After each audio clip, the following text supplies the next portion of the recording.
Hello friends, welcome to the channel. I am Poonam Dua from M.A. Education Academy of Literature. Today we will do another poetry by Toru Dutt. This is Or Casuarina Tree.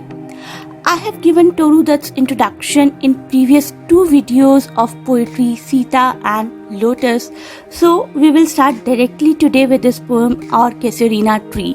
Casuarina is a tree of shrubs with some dropping branches, mostly natives in Australia.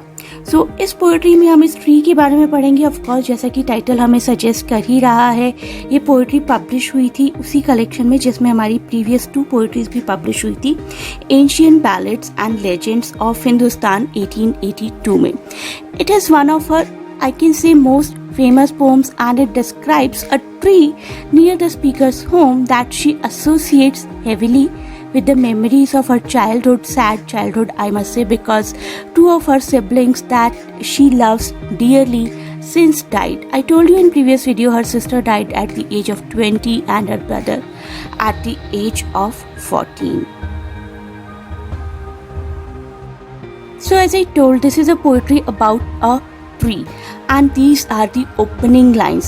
The poem's opening lines describe the grandeur of this tree. इस tree की क्या शान और शौकत है, उसकी minute details हैं इस poetry की बिगिनिंग लाइन्स में. आप यहाँ देख रहे हैं पाइथन वर्ड लिखा है. पाइथन हम एक बड़े से स्नेक के लिए वर्ड यूज़ करते हैं पाइथन, तो ऐसा लग रहा है कि वो ट्री के आसपास कुछ पाइथन्स हैं, उसकी ही ब्रांचेस ट्री से लिपटी हुई हैं. So the opening image compares a large crawling around the tree to a huge python. तो ट्री को पाइथन से कंपेयर किया गया. The tree has its own beauty and the beauty and nourishment provided by the crimson color flowers. तो ऐसा लग रहा है कि ट्री के आसपास कुछ स्कार्फ्स हैं और कुछ फ्लावर्स हैं जो ट्री से लटके हुए हैं, ट्री के साथ जुड़े हुए हैं, और वो क्रिम्सन कलर फ्लावर्स हैं. तो क्रिम्सन बहुत ही ब्यूटीफुल रेड का ही एक शेड होता है. Flowers apparently attract birds and bees as well. तो फ्लावर्स ने बर्ड्स को अट्रैक्ट किया अपनी तरफ, बीज को अट्रैक्ट किया है. So that the tree though ancient seems full of life and full of, you can say, lovely sounds as well. तो एक ऐसा ट्री जिसके आसपास हमेशा बर्ड चर्प करते रहते हैं, तो दैट मीन्स कि वो ट्री फुल ऑफ लाइफ लगता है हमें. So rather than being simply an object, तो ये ट्री सिर्फ एक ऑब्जेक्ट नहीं है. Rather than being simply an object, the tree is appealing to our writer और पोएट. तो ऐसा लगता है कि उस ट्री के पास भी कुछ आईज हैं. The tree seems to be teeming with vitality and energy I must say, and man can repose, recline, take rest around the tree basically. तो वो ट्री इतना ज़्यादा सूदिंग है सबके लिए कि ऐसा लगता है कि उस ट्री के आसपास कोई भी आराम से आकर लेट सकता है, आराम कर सकता है, अपना एक शांत ट्रैंक्विलिटी से भरा हुआ टाइम स्पेंड कर सकता है. ये इस पोएट्री का सेकंड स्टेंजा है, और सेकंड स्टेंजा में ऐसा लगता है कि ट्री को और ज़्यादा लाइफ मिल गई है. So this is the second stanza, and the tree is associated with even more kind of life in this particular stanza, including baboons. आप लोग यहाँ पर ये baboons देख पा रहे हैं, kind of a monkey. तो baboons है यहाँ पर adult and young, and they sit or leap or play in its branches. तो यहाँ पर इस ट्री पर baboons रहते हैं और इस ट्री की ब्रांचेस पर वो खेलते रहते हैं, लटकते रहते हैं. और यहाँ पर कोकिला भी है. कोकिला हम कोयल बर्ड को कहते हैं. तो इसी ट्री के आसपास कोकिला बर्ड है that sings in or near it. यहाँ पर स्लीपी काउज भी हैं कुछ, तो काउज भी शायद इस ट्री की शेड में आकर आराम करती हैं. एंड यहाँ पर लिलीज़ की भी फीलिंग आती है. हर तरीके की चीज़ें यहाँ पर हैं.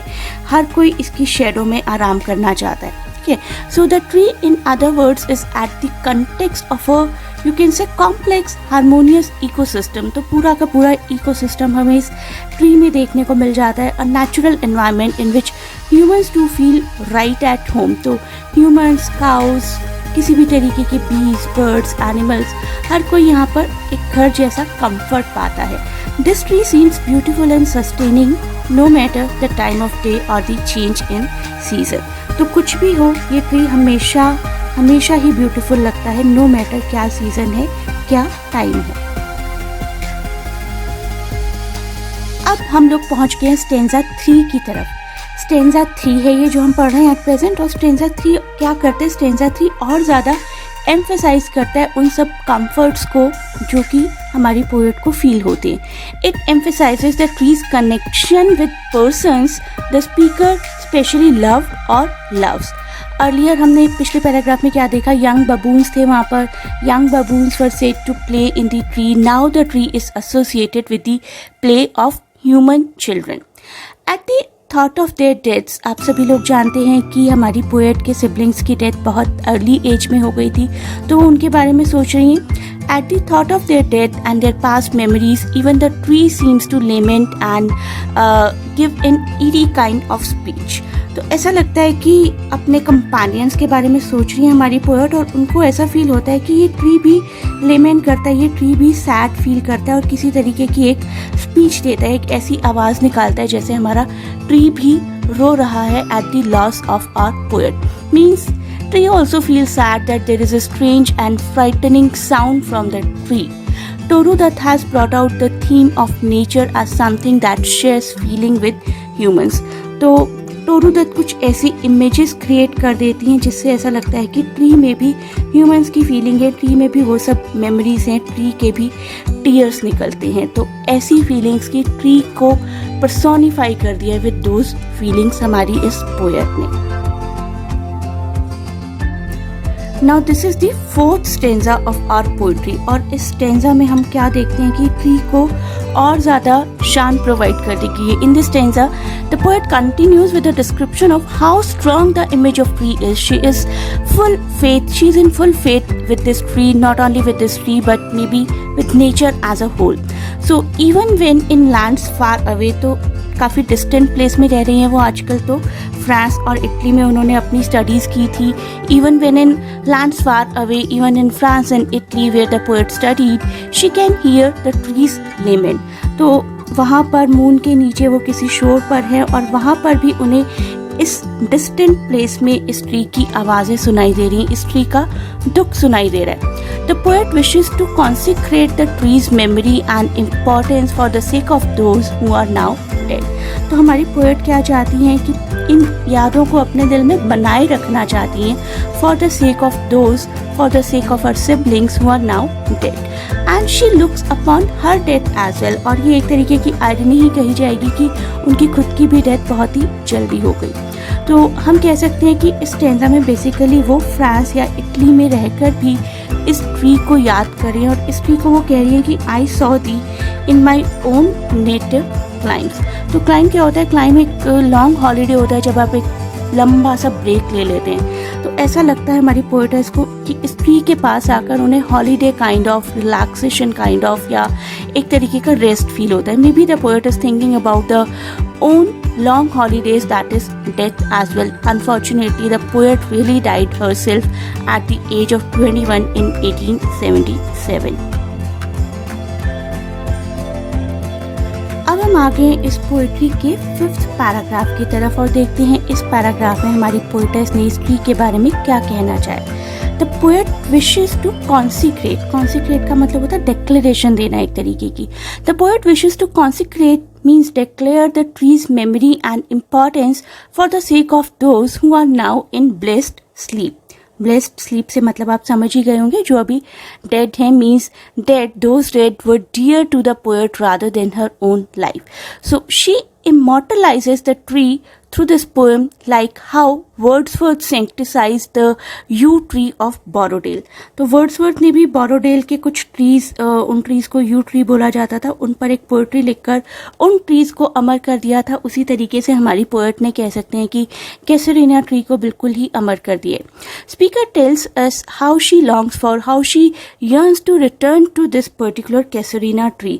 तो स्पीकर बहुत ही बुरी तरीके से उन ट्रीज की तरफ में भी अपने यूथ की तरफ, अपने सिबलिंग्स की तरफ वापस आना चाहती हैं। तो speaker tells us how badly she feels for that casuarina tree of her youth which she hopes will be saved from oblivion curse. तो ऑब्लिवियन कर्स जैसी कोई बात की है हमारी पोएटेस ने, देखते हैं इसका क्या मतलब है। ऑब्लिवियन से मतलब है फॉरगेटफुल होना। My love defend the from oblivion curse. Oblivion means forgetfulness. She says trees are not forgetful. Trees में भी feeling होती हैं। Instead हमारे trees जो हैं वो भी love और hope को लोगों के दिलों में spread करते हैं। तो इस ट्री को उन्होंने कहीं ना कहीं पर्सोनिफाई किया है, ट्रीज को भी फुल ऑफ फीलिंग्स बताया है, और कहीं ना कहीं उन्हें ऐसा लगता है कि जो सैडनेस उनको फील हो रही है वो ट्री को भी फील होती होगी। ट्री बिल्कुल ट्री भी नॉलेजेबल है, ट्री इग्नोरेंट नहीं है ह्यूमंस की फीलिंग के प्रति। So as a conclusion, I'll say that Our Casuarina Tree is a poem by Toru Dutt which is about Casuarina tree that grew in her courtyard and her memories associated with this tree. तो ये tree ना सिर्फ उनके courtyard में grow हुआ, बड़ा हुआ, बल्कि मेमोरीज भी एसोसिएटेड हैं हमारी पोएटेस की इस ट्री के साथ। The theme of our casuarina tree is about lasting friendship and lost childhood.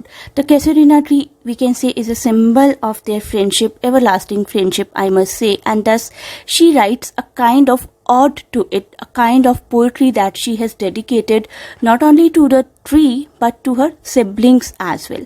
So the tree became the symbol of their everlasting friendship and thus became dearer, dearer, dearer in the eyes of poetess. Hope you liked the video. You can contact us to join our online classes. Thanks for watching and best of luck for your exams.